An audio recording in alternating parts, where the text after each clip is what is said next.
RCF Notre-Dame. RCF. Vitamine C, Christopher Fausten. Le scoutisme, c'est l'apprentissage de l'autonomie, l'esprit d'équipe et la vie au grand air. À Troyes, les guides et scouts d'Europe rassemblent chaque année des jeunes autour de valeurs de partage, d'engagement et d'aventure. Alors que les camps d'été approchent, des opérations ont été lancées pour aider à financer ce temps fort de l'année. Pour en parler, nous recevons aujourd'hui Stanislas Agopian, chef de troupe des éclaireurs de la première Troyes aux scouts d'Europe, et Louis, l'un des scouts du groupe. Bonjour à tous les deux. Bonjour. Bonjour. Merci d'être avec nous, d'avoir accepté notre invitation. Pour commencer, Stanislas, pouvez-vous nous présenter les guides et scouts d'Europe pour les auditeurs qui ne connaissent pas forcément le mouvement? Eh bien, pas de souci. Les guides et scouts d'Europe, c'est un mouvement d'enseignement et de pédagogie pour former des scouts, pour former des éclaireurs. Et du coup, c'est une association qui est catholique et qui a pour but effectivement de former des jeunes et qui a plusieurs branches scouts. Donc une branche pour les plus jeunes de 8 à 12 ans et une branche pour les plus vieux de 13 à 17 ans, du coup que sont les éclaireurs. On a d'abord les louveteaux en branche jeune et en branche un petit peu plus âgée, on a les éclaireurs et donc qui forment la troupe. Et donc c'est de cette unité que je suis le chef. Et donc mon but à moi, c'est de les former et de leur enseigner des techniques scouts et de les mener dans leur foi, de les aider à approfondir leur spiritualité. Et notamment, c'est un mouvement qui a été créé vraiment dans le but de créer une Europe fraternelle. Et c'est d'ailleurs ce qui est de nombreuses fois rappelé, que ce soit dans les cérémoniaux ou dans les principes scouts d'Europe. Et donc voilà, c'est ce mouvement de scoutisme que j'ai décidé de rejoindre après les SUF, puisque ça s'inscrivait dans mes valeurs et dans ce que je voulais soutenir. Et la troupe première 3 existe depuis plusieurs décennies, Stanislas. Aujourd'hui, qui sont les jeunes qui rejoignent le groupe? Ce sont globalement des jeunes catholiques qui ont à cœur d'approfondir effectivement leur foi, comme je vous ai dit juste avant, et aussi de vivre des aventures en fait, parce qu'en fait le scoutisme est très axé sur les aventures, sur le jeu, et c'est donc ça que nous allons développer à chaque activité que nous faisons. Les activités qui, pour ceux qui ne connaissent pas, peuvent être des week-ends, donc des nuits campées, ou alors tout simplement des sorties, ou alors des camps, comme ce qui va se passer à la fin de l'année. Et donc, au cœur de ces week-ends, de ces sorties de troupes, on va se permettre de faire des jeux qui vont nous permettre de leur enseigner des techniques scouts, comme par exemple le froissartage, donc qui est le travail du bois, ou par exemple l'expression, qui sont l'ensemble des techniques qui permettent d'animer une veillée. Également, on pourrait citer la gaberie, donc qui est l'art de faire des nœuds, etc. Plein de sujets comme ça. Louis, concrètement, quand on est scout à Troyes, à quoi ressemblent les week-ends, les activités ou même la vie au sein d'une patrouille? Eh ben, on pourrait dire que la vie dans une patrouille, c'est comme notre deuxième famille. Oui. On passe tellement de moments ensemble, merveilleux, mais inoubliables surtout. C'est vraiment magique. Au-delà des jeux ou des camps, Louis, qu'est-ce que le scoutisme t'apporte personnellement, que ce soit en termes peut-être de responsabilité, de confiance ou d'apprentissage? Les scouts, ça me permet d'avoir certaines qualités que d'autres n'ont pas, parce que justement je fais les scouts.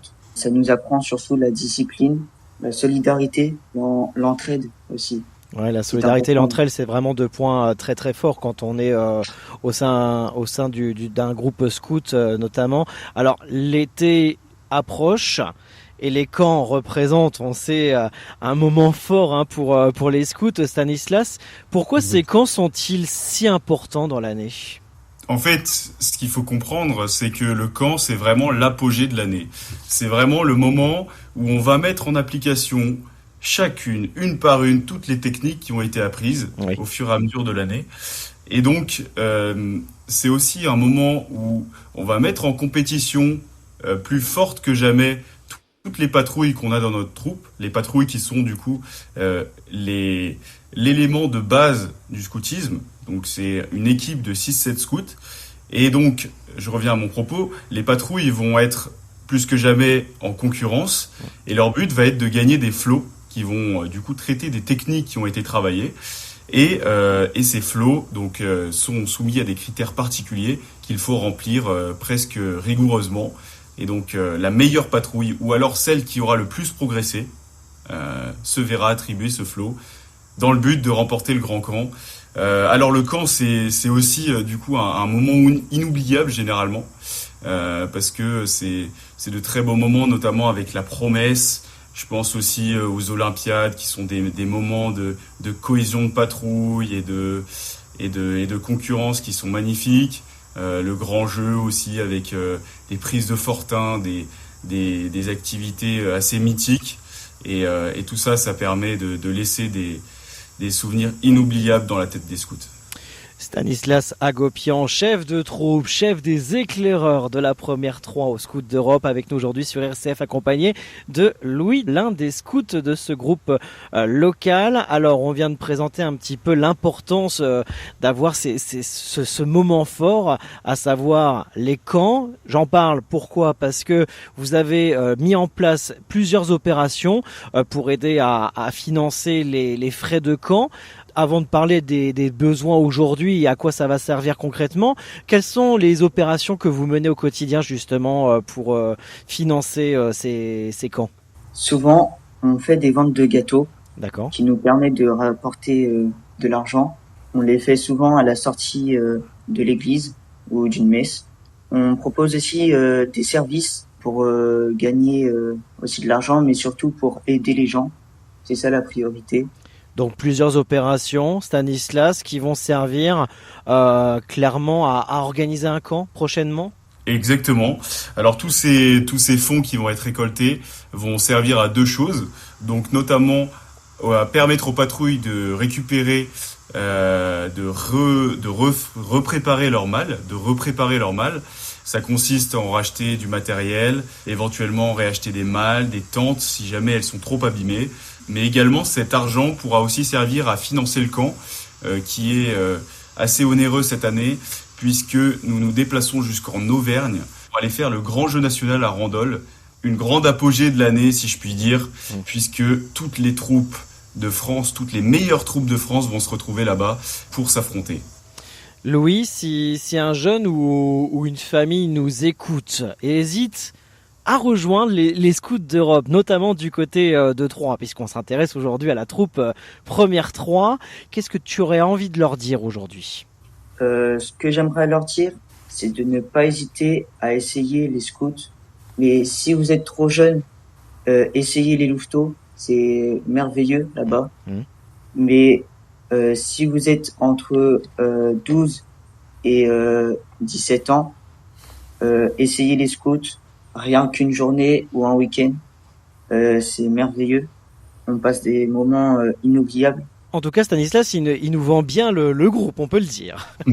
Oui, c'est sûr que c'est intéressant. En tout cas, si le jeune a envie, sans qu'il lui manque une aventure, sans qu'il lui manque un peu de piment dans sa vie, ça peut être intéressant de rejoindre les scouts. Parce que c'est là qu'on va faire des activités effectivement qui rentrent dans la tête et qui font qu'on a envie de revenir à chaque nouvelle sortie. Eh bien, merci beaucoup à tous les deux, Stanislas, Louis, d'avoir été avec nous aujourd'hui sur RCF. On rappelle que les guides et scouts d'Europe de la première 3 poursuivent leur mobilisation autour de leur opération vente de gâteaux, notamment, on le disait avec Louis, à la sortie des messes de l'église, destinée à financer donc les camps d'été. Une belle manière de permettre au plus grand nombre de jeunes de vivre cette expérience du scoutisme. Merci encore et à très bientôt. La vie chrétienne dans les paroisses et les mouvements, c'est Vitamine C sur RCF. Après 12 années passées à la tête du diocèse de Langres, Monseigneur Joseph de Metz-Noblat s'apprête à tourner une page importante de son ministère. Nommé évêque de Verdun par le pape Léon XIV, il sera officiellement installé ce samedi 6 juin à 15h lors d'une célébration en la cathédrale Notre-Dame de Verdun. À quelques jours de son départ, l'évêque a souhaité adresser un dernier message aux fidèles, un message empreint d'émotion publié ce mardi sur la page Facebook du diocèse. Me voilà sur le départ, puisque je déménage concrètement cette semaine pour être installé ce samedi 6 juin en la cathédrale Notre-Dame de Verdun. Cet ultime message que je vous adresse est donc un message de remerciement. Merci pour tout ce que nous avons vécu ensemble. Merci pour ce que vous m'avez apporté et j'espère ce que j'ai pu vous apporter. Dans tout cela, c'est le Seigneur qui écrit, c'est le Seigneur qui guide nos vies, c'est lui aussi qui les entraîne vers la plénitude. Je vous invite à rester fidèle à l'engagement du Christ lui-même et envers le Christ. Lorsque je suis arrivé, il y a 12 ans, je vous invitais à partir d'une formule d'Antoine de Saint-Exupéry à rester des veilleurs. Eh bien, je vous souhaite encore de rester vigilants dans la prière, vigilants dans le témoignage et surtout vigilants dans la charité. Que le Seigneur vous bénisse. Dans quelques mois, vous recevrez certainement un évêque qui me succédera. Priez pour lui. Priez aussi pour le Saint-Père, le pape Léon, qui nous fait la grâce de venir nous rendre visite au mois de septembre prochain. À bientôt. Lors de son homélie prononcée dimanche dernier à la cathédrale Saint-Mamès de Langres, il a également confié son émotion au moment de quitter un diocèse qui l'aura accompagné pendant plus de 12 ans.